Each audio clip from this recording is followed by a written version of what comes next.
आप सबके बीच में बहुत प्यारा सा उठान गीत, स्वर का उठान गीत सुनाने जा रहे हैं। आप लोग सुनिए, अपना प्यार दुलार आशीर्वाद दीजिएगा। और बहुत प्यारा सा सोहर का उठान गीत है, आप लोग सुनिए, अपना प्यार दुलार आशीर्वाद दीजिएगा। और ये गीत कैसा लगा आप सबको कमेंट करके जरूर बताइएगा। एक सिस्टर कर रही है कि पीजी भैया को बबुआ हुआ है, बेटा हुआ है, तो ये समझिए हम उन्हीं के लिए गा रहे हैं, उनके बबुआ के लिए। कई बार सा गीत, स्वर का उठान गीत सुनाते हुए काजल भौजी कुछ कह रही थी, बताइएगा।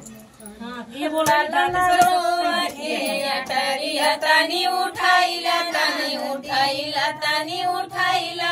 नदी ललना रोवत है अटरी तनी उठाइला ना नदी तेले साबुन से नहवाऊ भाई मेज कुर्सी पे बैठाऊ भाई तेले साबुन से नहवाऊ भाई मेज कुर्सी पे बैठाऊ नमवा डाबलू धराऊ भाई तनी उठाइला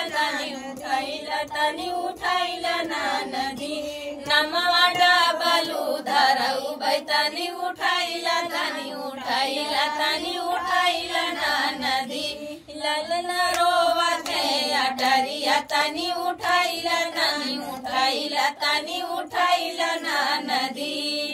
तिले के पेंसिल मंगाऊ बैला इंटर में लिखाऊ भाई सिलेट पेंसिल मंगाऊ बैना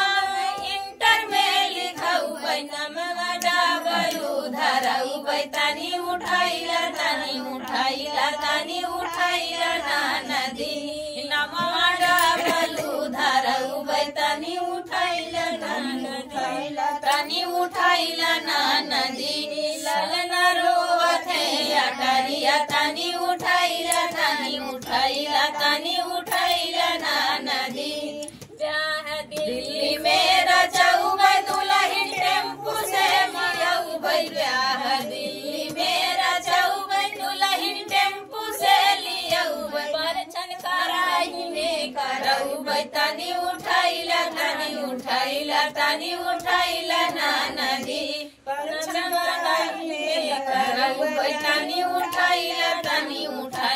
तनी उठाइला ना